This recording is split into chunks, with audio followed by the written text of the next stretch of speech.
Hi everyone, thanks for joining us today at our Raise the Age online event. My name is Champina Abu and I will be hosting this event tonight. I am a member of Amnesty International Activism Leadership Committee in Victoria and a youth lawyer at the Billet program at Victorian Aboriginal Legal Service. I would like to welcome you by acknowledging the traditional owners of the land on which I join this event today, the Yorta Yorta and Bangarang peoples. I would like to pay my respect to the ancestors and elders, past, present, and emerging. I would also like to extend my acknowledgement to all traditional owners of the land and water and all First Nations people here today. Sovereignty was never ceded. It was always and will be Aboriginal land. Amnesty International is proud to be partnering with Victorian Aboriginal Legal Service to call on politicians to stop jailing children and raise the age of criminal responsibility ahead of the upcoming Victorian state election in November. In Victoria, kids as young as 10 years of age can be charged, brought to court, sentenced, and locked up behind bars. This is one of the lowest age of criminal responsibility in the world. In fact, the United Nations recommended minimum age of criminal responsibility is 14. Furthermore, in response to submissions by Amnesty International Australia, VALS, and other advocates, a parliamentary inquiry into Victoria's criminal justice system published earlier this year found that kids should be in prison and the minimal age of criminal responsibility should be raised to 14. The inquiry concluded that anyone working in this sector has known for a very long time that locking up children doesn't lead to rehabilitation. In fact, it's quite the opposite. Children who are arrested before the age of 14 are 3 times more likely to reoffend as adults. Imagine what you were like when you're 10 years old. For me, I can remember having the opportunity to go to school, spend time with my family and friends, and connect with my community through playing cricket and netball. I couldn't imagine the damage that even a night in custody would have caused me and the trauma that I would have lived with after. As a youth lawyer, I have seen the damaging effects of childhood imprisonment on my young clients, and particularly First Nations children who are disproportionately represented in the justice system. And this is why we are here today to discuss the crucial issue on raising the age. I'd like to acknowledge that Therese and Nick will be our Auslan interpreters for this evening. I am now honoured to introduce you to the amazing Anushka Geronimus, who will be our moderator for this evening. Anushka is the director of the Youth Law Program in West Justice. Prior to West Justice, Anushka was at Victorian Legal Aid, where she held several roles, including the statewide Youth Crime Program Manager for almost 7 years.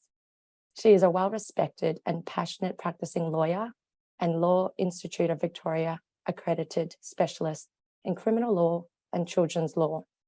She is a member of the Victorian Multicultural Commission's Northwest Advisory Group, Law Institute of Victoria's Criminal Law Executive, and Children's Law Advisory Committee, and a co-convener of the Smart Justice for Young People. She was also the recipient of the National Children's Law Award in 2012, along with Victoria Legal Aid for her contribution to law reform in relation to Victoria Legal Aid's involvement in Tyler Cassidy's inquest. Anushka is regarded by many as a sector leader in relation to youth justice policy and practice, and was also recently appointed to Victoria's Sentencing Advisory Council. I would now like to introduce you to our fantastic panelists. Sam Clintworth. As a long-term, passionate, dedicated human rights defender and National Director of Amnesty International Australia since 2019, Sam has been resolute in advocating for rights holders on a local, national, and international scale. With a career spanning 30 years predominantly in the community and not-for-profit sector, qualifications including Bachelor of Laws and MBA, and certification as a psychologist, Sam has used her expertise actively champion better governance and policy, improve service delivery, and challenge injustice with a particular focus on vulnerable and disadvantaged individuals and communities. Maggie Munn. Maggie Munn is a Gungari Gumbi from southwest Queensland, but is based in Mianjin. They are the lead campaigner for Indigenous rights at Amnesty International Australia. Maggie's work is focused on the Community is Everything campaign, which is working towards ending the overrepresentation of First Nations people in the criminal justice system.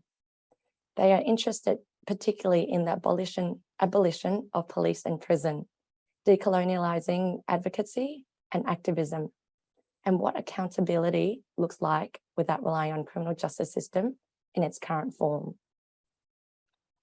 Nagar Panahi. Nagar has been a lawyer at VALS for 4 years. She was initially part of the criminal law team at VALS and moved to the Bulitnulu team as a senior lawyer when the practice was relaunched in 2021. Bulitnulu program is a specialised youth program for Aboriginal and all Torres Strait Islander children at VALS. Bulitnulu means strong voice in Wurundjeri language. The aim of the program is to ensure that young people have access to culturally appropriate legal representation and welfare support through their engagement with Aboriginal youth support officers, and to have a voice to achieve self-determination when they have contact with the criminal justice system. I now hand you over to Anushka to lead the panel. Thanks very much, Jam. Okay, friends, let's start the questions. My first question is for you, Negs. Why do you think we need to raise the age of criminal responsibility? Thanks, Anushka. This is it's an easy question. It's really it's a no-brainer. As it stands, the age of criminal responsibility is 10. Putting that into context, 10-year-olds are still in primary school. 10-year-olds still have baby teeth. And if they're too young to get their pen license, and they're too young to have a Facebook account, they're certainly too young to be involved in the criminal justice system. And I think a second point to that is a lot of the children who do end up getting caught up in that criminal justice system, as you would know as well, is children who are crossover kids, children who are the system has failed them. Most of them have had a lot of contact with child protection from a very, very young age. Either they're in residential care or they're in out-of-home care, and that has, in a way, led to them having contact with the criminal justice system and having a lot of negative contact with Victoria Police as well. That's the first part of it, and the other part is between the ages of 10 and 14, as Shampina also mentioned as well, a night in the police cells is not something that should be taken on lightly. We shouldn't be accepting that. I think a lot of people are making the point, a lot of the public make the point that children aren't, 10-year-olds aren't going into Parkville, but it's more than that. Children are going into police cells, and we know this from the data, we know this from experience, and we know this from having to give legal advice to young people who are in the cells between the ages of 10, 11, 12 and 13. And that trauma that they go through from being in the cells, even if it's just for a couple of hours, is not something that they should be experiencing. And often we know that, and that's really what it is. It's that's not going to change anything. And in essence, it normalizes the police cells. It normalizes that contact, and that's not going to lead to better outcomes for the child, better outcomes for their family, or better outcomes for our community. Thanks so much, Next. Sam, I might cut to you now just to see from your perspective why we need to raise the age of criminal responsibility. If you had anything to add, really, to what Nagar was saying. Yes, thank you. So prior to joining Amnesty International Australia, I spent almost 30 years as a psychologist specialising in child, youth and family services, and spent most of that time working in child protection and also youth justice. I've had the opportunity to work with hundreds of kids in the youth justice system, some of whom had the benefit of going through diversion programs, but many and most of whom ended up incarcerated. Through all of those years and those many opportunities to work with young people, I'm yet to see any benefit for anyone from incarceration. Nobody benefits from children being locked up, not the community, not the individuals impacted by the crime, and certainly not the incarcerated child or their family. The impact is profoundly negative on every single level. And when we think about what it's like for a child to go through the system, terrifying. The children I've spoken to talk about feeling scared, afraid, alone, confused. Removing children and young people from their families severely limits their access to adequate education or life skills that they need to transition into adulthood. It removes them from their culture, their country, their homelands, and has devastating consequences on health and social cohesion. One of the greatest concerns I have is that the system supports pathways through the criminal justice system and into the adult system, rather than supporting pathways out of the system. I'm sure that's not the intent, but it's absolutely the reality. By incarcerating kids, we are essentially committing them to an ongoing cycle. For me, they're the biggest concerns. That's such excellent points. You know, personally, I can't think of any client who I represented under 14 or like from 10 who didn't then continue to be a client of mine through into adulthood. Why then, you've mentioned, so I think you've explained why do we need to raise the age of criminal responsibility. So then the flow is, why is Amnesty kind of advocating and leading the way in terms of asking, you know, for everybody to raise the age to 14?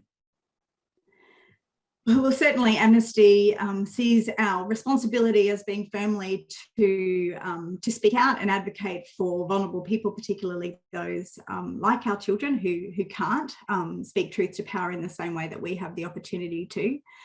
And certainly we're pushing for the age to be a minimum of 14. Ideally, I would love to see good quality diversion programs being the absolute preferred option for all young people. But 14 has to be the absolute minimum age that we should even be considering. This is the age obviously recommended by the United Nations, but if we look to medical evidence, international minimum standards, recommendations from legal, psychological and health experts, everyone is in agreement that the minimum age a neurotypical able-bodied child can actually navigate consequences, understand cause and effect, understand consequences and responsibility is 14. Thanks, Sam. Maggie, I might actually then ask you to jump into the conversation. From your perspective, what is the benefit to the community in raising the age? Yeah, it's a great question. Yawala, everybody, thank you very much for having me be a part of this. I think, you know, there's a lot to be said for the concerns that community have when issues of sort of youth crime occur. And there's a big push often in a lot of communities when those instances happen that there needs to be some kind of reprimand, some kind of accountability. And because of how we've been conditioned as a society, our automatic kind of reliance shoots to police and prisons. And we've really not had another option or not had another avenue to look at what accountability looks like outside of those systems. And so I think when we, excuse me, when we talk about raising the age, we're not suggesting that accountability doesn't exist, that there's no sort of, you know, consequence or conversation about the problematic behaviour or acting out or anything like that with these kids who are doing the wrong thing. But rather what we're suggesting is that we broaden our horizons a bit and start to think more critically about the sustainability of accountability and how that can occur without resorting to the system. Because we've seen what the system has done, particularly to my people over the last 300 years. It's not giving kids an opportunity to address their behaviour. It's not giving adults the opportunity to address their behaviour. What it's doing is exposing them to a cycle of trauma and harm that only is exacerbated when they're back on the outside, and have no coping skills or mechanisms to be able to deal with what they've been through and the behaviours and the emotions, puberty, all of that sort of stuff that they're going through.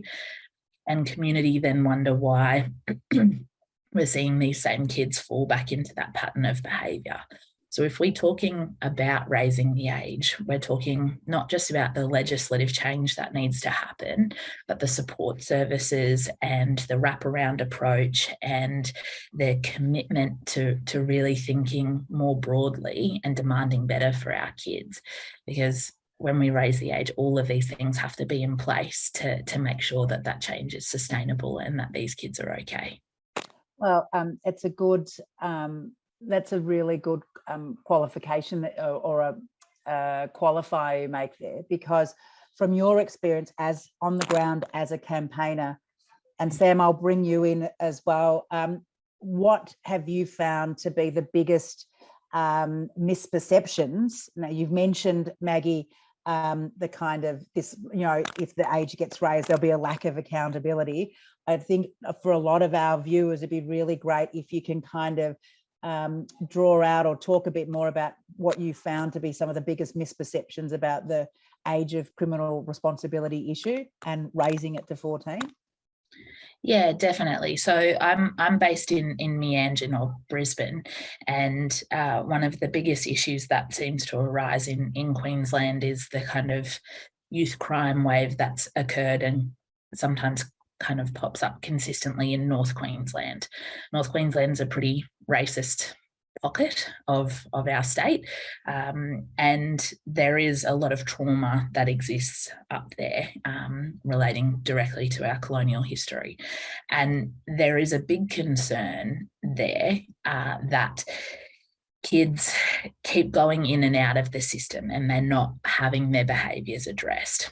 When we've gone and visited those parts of the state and we've talked about raising the age, red flags go up amongst community who are, perhaps sick and tired of their shop windows being broken or their cars being nicked, or, having their handbags stolen and things like that. Sort of what we can clarify as petty offences are really real and impactful for the community who are dealing with that on a regular basis. So when we go out there and we talk to an angry and an upset community about raising the age, they don't want to entertain it, because to them it means that those kids who are acting out and have those complex behaviours and needs are just going to be able to do that without any kind of accountability, without any kind of redress.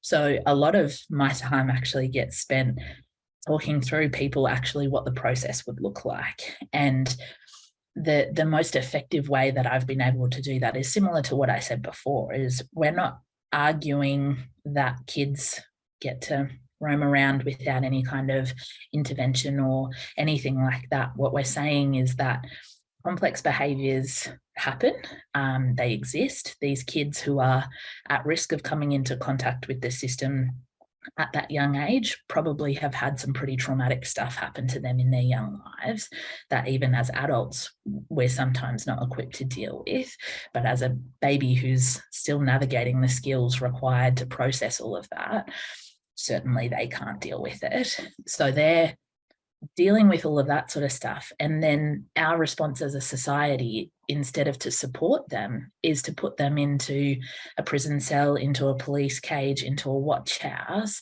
and not actually ask them, are you okay? Are you all right? What's going on at home that's so unsafe for you to not be there right now? Why are you skipping school? Why is it that every weekend you're out on the streets until 1, 2, 3, 4 in the morning? Understanding the root causes of that behaviour is the key to addressing it. And that's the biggest part of the conversations that we have, is we're not out there saying, go wild, let's have sort of a purge situation on our hands. What we're saying is there is more to accountability than chucking kids in a cell. And how broken are we as a society if that's what we expect our kids to heal from, and that's all we've got to offer them. Yeah, thanks, Maggie. Such great points. Sam, I wondered if you had anything to add. I think Maggie has absolutely nailed it in terms of the key misconceptions, around diminished responsibility and around the fact that if we don't lock our kids up, crime will run rampant in community, and that lack of awareness around the trauma that underpins offending so often. But I think in addition to the misperceptions, there's also a general lack of community awareness about the issue. I'm not sure that the vast majority of our public are aware that we lock kids up from the age of 10. And for those who are aware, often they misunderstand that we're only locking kids up between 10 and 14 for the most serious offences, rather, when that's actually not the truth. So I think there's that combination, that very challenging combination of a lack of awareness or understanding, and then those key misconceptions that Maggie talked about. Thanks, Sam. I think that's a really great point in terms of, what being charged, arrested, remanded actually looks like on a micro scale for children in general. And then in our case, looking at like young kids from 10 onwards, what that means. I think unless you've experienced it, unless you've seen it, it's very hard to conceptualize and understand what that may be like. So I think that is part of the challenge for those who are actually campaigning for the age to be raised, to actually try and explain and flesh out those details. The other thing, I was thinking when you were talking initially, Sam and Agar, about the impact on the young person and why we need to raise the age. One of the things also that continues to strike me is how impacted and how disrupted families are, and siblings, and that young people live amongst there's an ecosystem around them, and so this just doesn't have consequences and impacts for young people themselves, but also all of the people around them.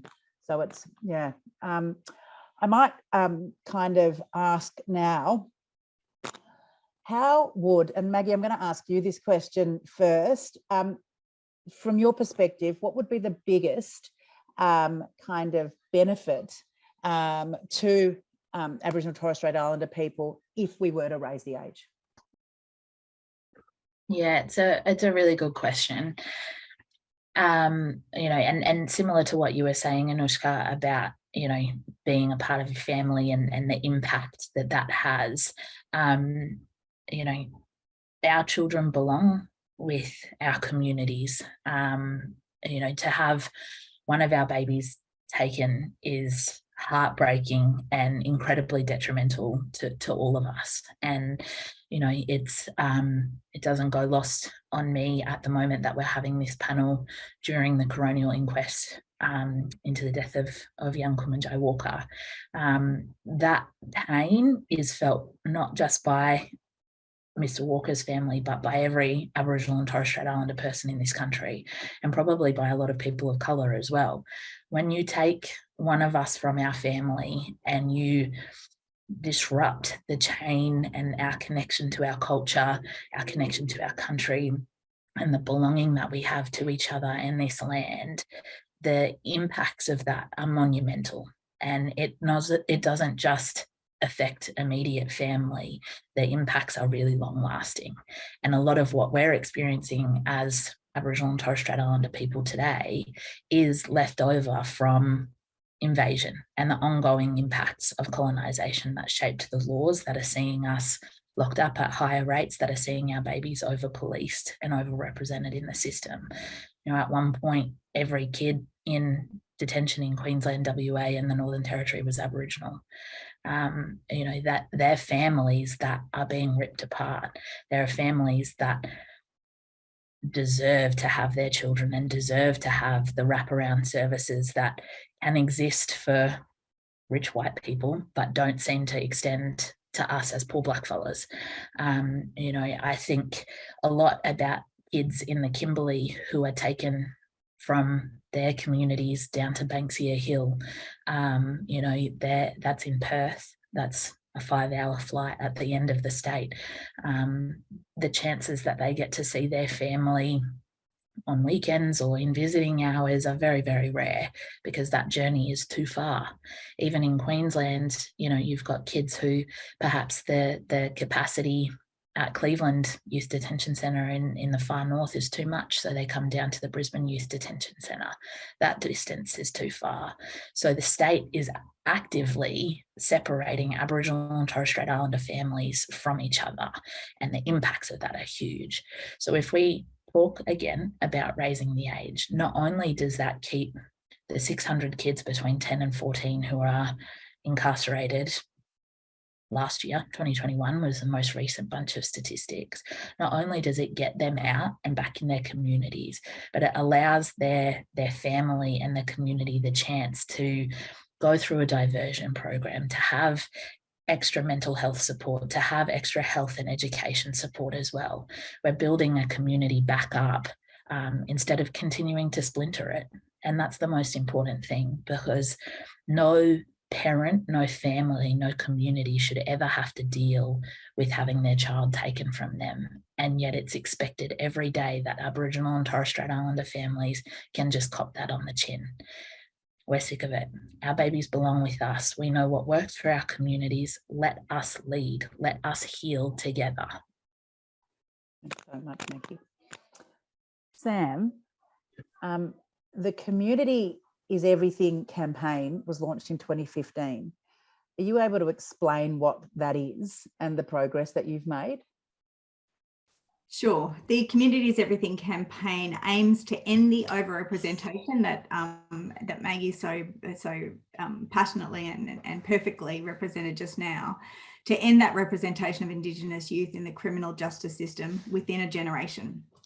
So essentially, we're aiming to change the narrative among non-Indigenous audiences in Australia, to research and highlight the violations and changes needed in government policy and accountability, to put international and domestic pressure on Australian government to uphold human rights obligations, to continue to highlight the violations, particularly in the 3 worst jurisdictions in WA, Queensland and Northern Territory, and to make change at a state and territory level, as well as placing pressure at a national level, and to highlight what justice, reinvestment and diversion programs, or smart justice, looks like for kids and safer communities, and then to place pressure on the government to move that way. If we're thinking about the primary areas where we're wanting to have impact, it's essentially to end the violations in Australia of the UN Convention on the Rights of the Child, and there's a lot of work to do in that area, providing more bail accommodation, ending the multiple breaches of the Convention on the Rights of the Child across our country, not detaining children with adults, improving youth detention, ensuring that there's a national mechanism to investigate human rights violations in detention. And as Maggie pointed out, we also want to work with Aboriginal and Torres Strait Islander communities to develop locally tailored solutions. Early intervention, prevention and diversion programs should be designed by Aboriginal and Torres Strait Islander communities, and we really want to advocate and support for that to happen. And of course, redirecting justice investment into programs that address the underlying causes of offending rather than those that support incarceration. So we have had some success. Of course, there's a lot of work to still be done. We've seen success in the Northern Territory with respect to the youth curfew that was planned for kids in Alice Springs. We successfully campaigned against that in 2019. We also played a big part in shining a light on the injustices that children in Queensland watch houses were experiencing in 2019. And fortunately, that brought an end to keeping children in adult watch houses. Through 2020 and 2021, we were able to keep up the pressure on the Northern Territory Police Minister to end all of the long distance trips using police cages to transport children between towns. And most recently, alongside our coalition partners in Change the Record, we were able to hand over 200,000 petition signatures to Linda Burney and Mark Dreyfus, demanding action and leadership in raising the age of criminal responsibility to 14. Whilst the support of community has grown, there is still a lot of work to be done. We only need to look to the situation in Ashley, Dondale, Banksia Hill, Cleveland. They are all testimony to the huge, the importance of this campaign, but the huge amount of work we still have to do. We have to continue the pressure at a federal level and also at the state and territory level. Interesting. Thanks so much for explaining the broader campaign, because I think it's very important to emphasise whenever we're asking for the age to be raised, that the age being raised is not the end of our ask, it's the beginning of our ask, and that we've got a whole series of other asks that we really want, fulfilled in order to ensure that every, in our case here, Aboriginal Torres Strait Islander child can be guaranteed their right to thrive and succeed in life. And I was just going to ask you, Maggie, I've got two questions for you. From your experience and also kind of, from Amnesty's perspective as the kind of the campaign leaders, what some of the challenges or the biggest challenges currently facing the campaign. And then you've been also quoted as saying that there's really successful alternatives to youth detention. And so they're kind of companion pieces really. So I was wondering if you could address the challenges as you see them right now, and then some of these really successful alternatives that you reckon exist. Yeah, sure. Whenever anyone says you've been quoted as saying, I always get a little bit scared, but you're right. I have been quoted and I am happy with being quoted as saying that. So to your first question, Anushka, some of the challenges that we've experienced during this campaign that I've found personally really frustrating has been the kind of the need to navigate this campaign through a parliamentary process. I'm a grassroots kind of activist, so walking the halls of Parliament is a little bit foreign to me, but it's something I've learned how to do in the last 18 months, and it's been really tricky approaching this issue in this campaign on a state by state level. Each state and territory has their own jurisdiction, and so the decision to legislate or not is really up to them. So we might see success in one state or territory and then another completely undo it, even when they're both Labor states or territories, or Liberal states and territories. So that sort of split of all of the different jurisdictions has been really hard to coordinate a national approach and a national lens, particularly when we're needing to rally for submissions into different bills before Parliament, or snap rallies and things like that. It's not easy to pull that together 9 times over, so that has been quite tricky. And I think another sort of added level of frustration is that we go into these lobby meetings with, ministers for justice or attorneys general, children's ministers and things like that. And on a state level, we say, hey, you've got your jurisdiction, you've done this, your state government's funded this, it's been really great. Here's the very specific state issues. Can you raise the age? Oh no, I'm sorry, we can't do that. We're waiting for a nationally consistent approach. Okay, no worries, we'll take it up with the federal government. We get to the federal government and we say, hey, how about some national leadership on this particular issue? Oh, that's a state matter, that's a state jurisdiction level. Okay, where do we go now then? It's really tricky to kind of coordinate this massive campaign when we're being told that apparently the responsibility to make a decision sits with both and neither all at the same time. So I found that really hard, but I've been really reassured through conversations with the new ministers in the new federal government that they will take national leadership on this. And as Sam said, we handed over a fat stack of petition signatures a few weeks ago to Linda Burney and Mark Dreyfus, and I'm really hoping that that kind of cut through to them about the widespread support that this has, not just in, you know, the inner lefty greeny sort of suburbs that often cities get, you know, accused of having, but across the board. You know, there is support in the regions, there's support in the cities, there's support in remote communities as well. And I think that's become really clear throughout this campaign, is that it's not just an issue specific to a city, it's something that a lot of people care about across the country. They're probably the two biggest challenges I think we've had in the campaign. And as I said, you know, that vocal community concern that we talked about at the start there, that's always really tricky because we don't want to minimise the impact that problematic behaviour has had on communities or, you know, people who have gone through that on an individual level as well. But it's important too to realise, you know, that these are kids, and we need to make sure that whatever reaction we're, you know, giving them, or whatever response we're giving them, is proportionate to the context and the situation that exists. The second question you asked, Anushka, was about the really successful alternatives to prison that exist. And this is something I'm really passionate about, not only professionally, but personally as well. Kind of interlap, really. Overlap. Sorry to the interpreter, that's hard to get the interpretation right when I can't speak properly. The successful alternatives to prison that exist is something that has been explored for a really long time across the world. You know, the abolition movement and people who are opposed to the carceral system have done a great job at normalising and mainstreaming a lot of alternative justice models.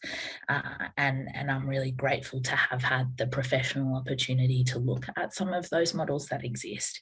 And the biggest thing that seems to have succeeded in Australia has been diversion programs that exist in a way that wraps around an entire child and their family, the entire system that's attached to their kid. You know, it sees that there might be, you know, some issues with safety at home, and it looks to address them.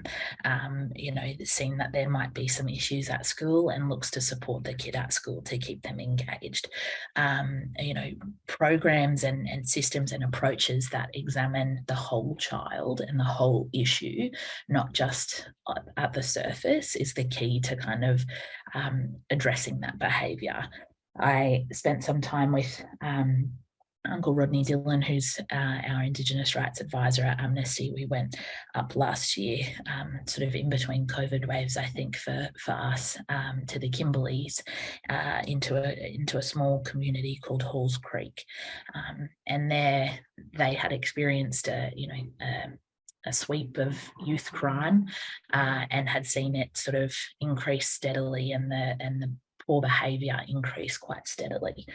Instead of asking for a police response or addressing it in a punitive way, the old people of that community got together with some of the teachers and some of the health workers who were around, and with some of the young fellas too, and said, all right, this is something that exists in our community. What can our community do to address it? And it started off quite simply as having old people, you know, older men, uncles, footy coaches, you know, people who are around the community, sit in the streets at night time with a thermos and a lantern to have a yarn with these boys who are, you know, with these kids who are walking up and down the streets for hours and hours and hours at night time. Someone who was safe, who was known to them, who was culturally safe and appropriate to talk to. And through approaches like that kind of started to address things on a real individual, personal level, things started to get better in Halls Creek for those kids. I'm not suggesting a naive approach by saying that just a few old fellas sitting in the streets of Fitzroy or wherever of a night time is going to solve a problem. It's not, but it's a step in the right direction. And it's about understanding that need that exists in a community and the community being empowered and enabled to address it themselves. So having those programs that are owned and led by the community are the ones that are sustainable and the ones that stick. Seeing that across the board has been really, really impactful and has given a really good insight to our work in advocating for alternatives, because we've seen them pop up in Alice Springs, in Townsville, in Victoria, in northern New South Wales, all of these sorts of alternative models that employ principles from transformative justice and restorative justice, from things like cultural law, LORE, and bringing together all of the good bits of the systems that exist and that we understand and that we know to address a problem, rather than doing it in a punitive and carceral way. Thanks so much, Maggie. You've also, you've made some terrific points, but I think one of the most important ones to take away is that also that these are complex problems that have complex solutions, and that they are best kind of driven and designed by the people most impacted and affected by these problems. Thanks so much. Next, I might actually bring you in because you were involved in the establishment of Balit Nalu, a specialist legal service for Aboriginal children and young people. Can you tell us about your experience working with children through this service and the impact that raising the age would have on your clients? Sure. I think a lot of my colleagues would agree that the vast majority of offending that occurs with kids between the ages of 10 and 14 are what we would classify as minor offending in the grand scheme of things. And it's usually in the context of whether there's been disengagement from school, whether there's exposure to family violence, breakup of the family unit,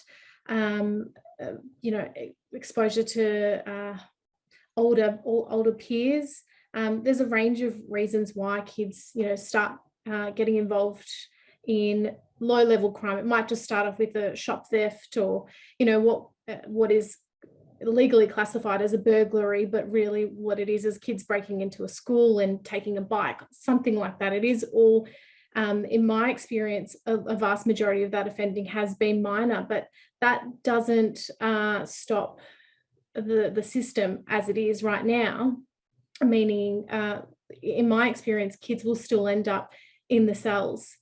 Kids will still end up remanded. That's 12, 13-year-olds, really quite young, vulnerable kids who are often living in residential care unit on child protection orders, who are having to spend the night in Parkville or spend the night in the police cells. At this point, I don't think either is better, or either, what's the lesser of two evils. Both are very traumatic for our clients, and certainly in my experience. And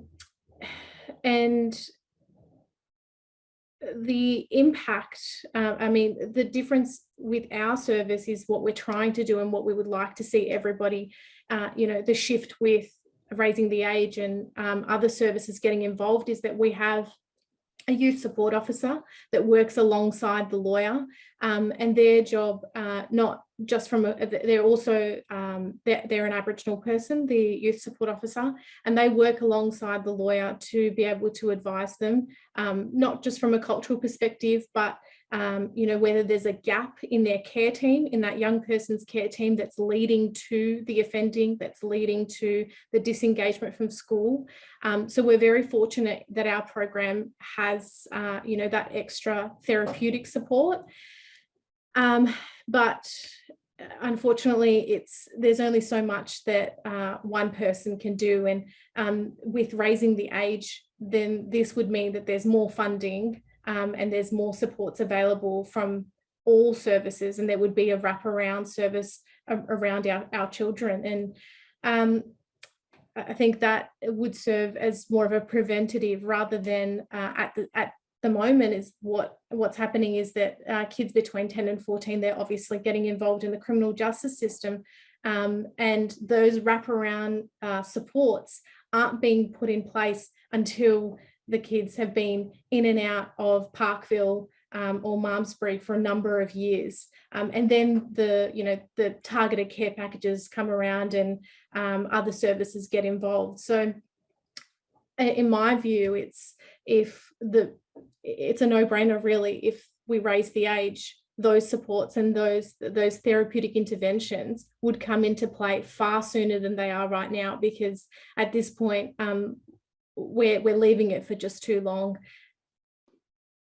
Thanks, Nags. In fact, it's such a good, that's a very important point. And I actually might, in terms of where, that everybody's kind of worried about young people getting into trouble and engaging in problematic behaviour, and that right now, the main way that a young person can access services is once they kind of come into contact with the justice system. Just imagine if that was made available, say like at prep or like 4-year-old kinder, and not just for them, but like how Maggie and Sam talked about, for example, and also Negs, their families as well, and that you kind of had regular check-ins as opposed to waiting until things kind of really deteriorated or intensified. Now, we've got a lot of questions, so I might just kind of look here at some of the questions, and I'm just flagging. We won't be able to, I don't know if we've got time to go through every one of them, but I'm going to try and randomly select some at least. And then I do encourage people, if you to get in touch. And Champina, is there contact details for how people who are interested in the campaign can find out more after the webinar? All right, and I think we've got that. We'll put that in the chat here. But yeah, okay. First question from Peter. All right. His question is about strategy in the immediate time. There's a real danger of states or territories moving the age to 12 instead of 14. Very good question, Peter. This would be retrograde and not a progressive step. The real numbers are in the 12 and 13-year-old age group. I agree. What do the panelists think about this kind of potential issue, and how we should respond, or how the campaign should respond? Sam, I'm looking at you. I can see you very nicely in my eye line, so I'll go to you first. I'm happy to jump in. Completely agree with you, and really good question. It doesn't even come close to shifting the dial by just moving the age to 12. As I said earlier, we know all of the medical, psychological, psychosocial evidence all tells us that 14 is the bare minimum. So by shifting to 12, we're not making the necessary progress that we need, and we're also only impacting the smallest percentage of children under 14 who are incarcerated. The other important thing that we need to advocate for is, obviously, we're asking for the system to change profoundly and for money to be redirected and reinvested from the current systems into diversionary programs to maximise that reinvestment. The change really does need to occur for that entire cohort between 10 and 14. Thanks so much. And just as a follow-up, what do you say to people who might, for the medical evidence, we say the medical evidence, but obviously that doesn't necessarily land with everybody, doesn't actually resonate.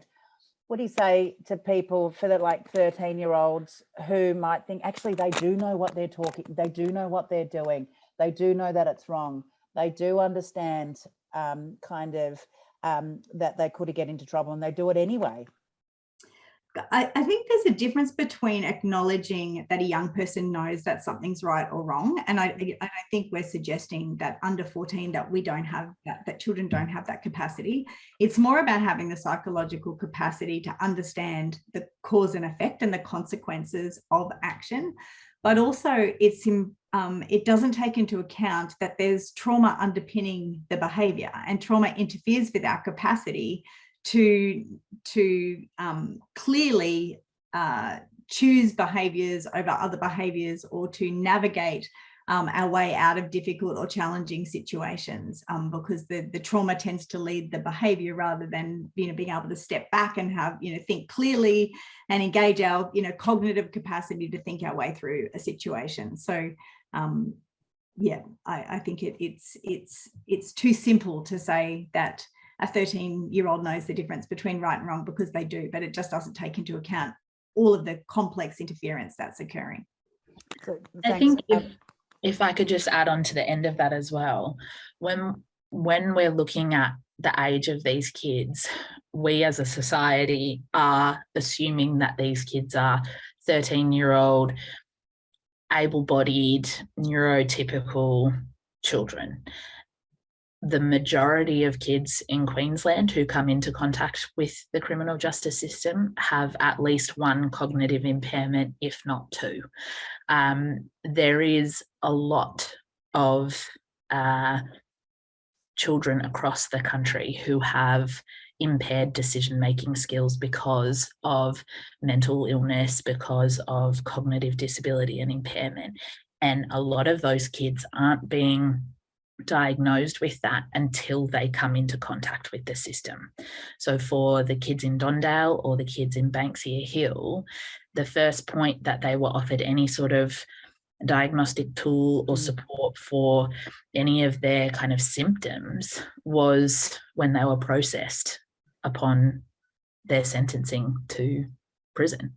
And that's a real failure that we have as a society, to not ensure that support is there for health needs. I think, and I mean, I have a law degree, but I'm not a lawyer.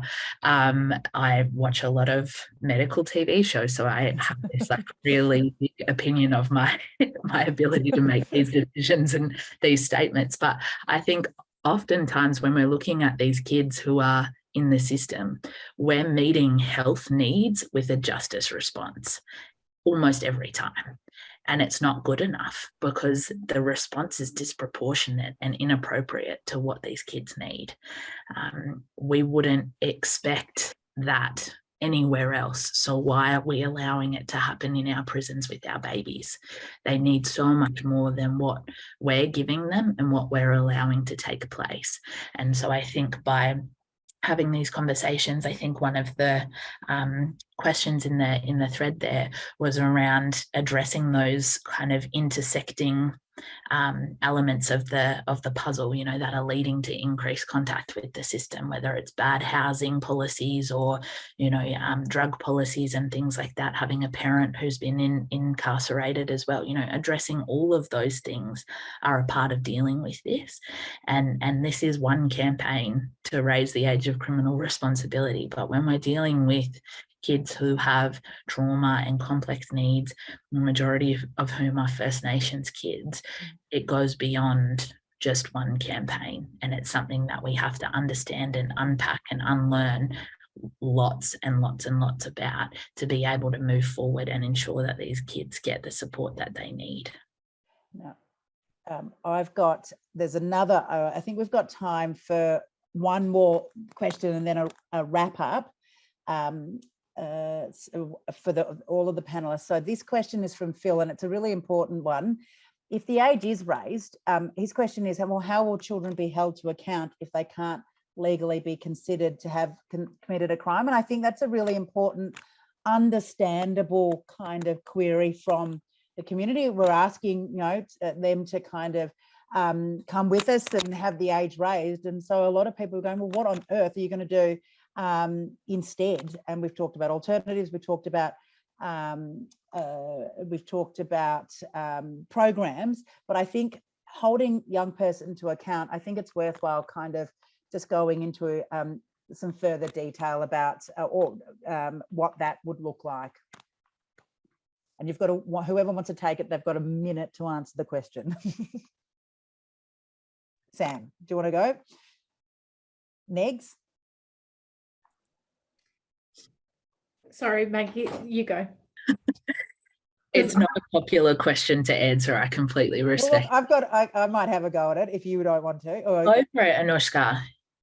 I think Maggie said it before. The most important thing is that for those who are campaigning to raise the age, we are not for one moment saying that we will then simply excuse problematic behaviour. What the campaign is saying, and supporters of the campaign are saying, let's, in terms of getting a response that works and makes that young person understand the consequences of that behaviour, and then ideally kind of changes that, changes that behaviour, and then also ensures that the harm caused to everybody around them is limited, is by, for example, Maggie mentioned about health problems, taking a health perspective. If you from schooling, taking a schooling perspective as opposed to a criminal perspective, because just because the age is raised doesn't mean that these behaviours are going to go away. But maybe then what we're saying is that you will then, if it's kind of issues in the home, you'd be looking at, kind of seeing about family therapy, kind of issues with safety, kind of getting social workers involved. If it's to do with neurodiversity and cognitive issues, you'd be getting in health experts. If it's to do with the fact that they're not coping at school, actually it might be that and they're acting out in school and having tantrums, and maybe actually they've got a learning difficulty, that it might be that if we address that, that might make them feel a little bit more kind of settled and safe and able to kind of regulate their behaviour, as opposed to criminalising them. And those underlying causes, which we talked about, go unaddressed until they've kind of been remanded in custody. So that's what we're saying, is that they will be held to account and kind of helped to take responsibility for their actions. But what we're saying is we want to find the way that actually will help them really understand and try and work through those behaviours and not continue them. And right now, the lever that we have at our disposal is the criminal justice system, and that simply is not working.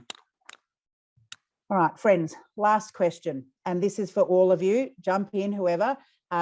Everybody is saying, a lot of people are saying, what can they do? What's one thing people can do right now after this webinar to support the campaign and spread the message about why the age should be raised? I can answer that as Right. a campaigner first. There are some actions that you can take that have already been posted in the chat. If you're a Victorian resident, unlike me, you can contact your local MP and put pressure on them in the lead up to the election and let them know this is an electoral issue for you, that you'll be voting according to this. But more broadly speaking, the thing that has been the most impactful outside of lobbying politicians and being in the the marble halls of Parliament and whatever, is making noise and showing that support exists in the community to raise the age, whether it's putting up a sign in your window or wearing a t-shirt that says I support raising the age, or Kids Belong with Community, for example. I know that those shirts exist on the Clothing the Gap's website. And I think just by showing that you support it and wearing your support for this issue and this campaign really proudly is a great way to continue to make people have conversations and to pay attention. Thanks so much, Maggie. Champagne, is that us? Is that time? Yeah, it is. Wow, what an incredible session.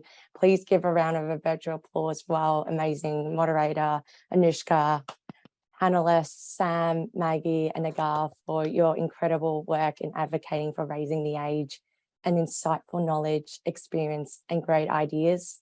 Thank you to our Auslan interpreters, Therese and Nick, and everyone here today.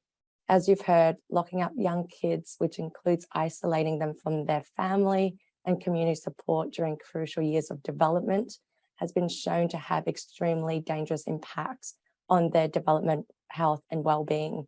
And as Maggie said, it has monumental impact on the person, their families, as well as the community as a whole.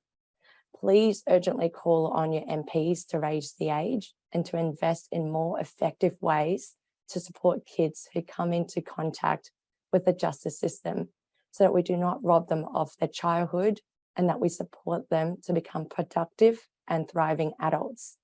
Amnesty has launched a tool for you to email not only your local MPs, but also the candidates. The link is available on the registration page for the event, as well as the chat here. As you've heard from the panelists, early interventions in justice reinvestment, which support children to grow into responsible adults, has shown time and time again to produce far greater results, not only for the child, but also for the community, by significantly reducing rates of offending and improving community safety. It is incredibly important to understand that the overwhelming evidence from health experts, social workers, Indigenous leaders, legal experts, and human rights advocates has shown that locking children up is disproportionately impacts Aboriginal and Torres Strait Islander children. In particular, as you've heard from Kim and Maggie, shared with us tonight, Amnesty has spent time on the ground in Indigenous communities, learning to understand these impacts and how they can best be mitigated. So without a doubt, the most significant step here is that we take the next step to raising the age of criminal responsibility. So that's closing in the event. Thank you so much for everyone for your great questions, and everyone have a good night.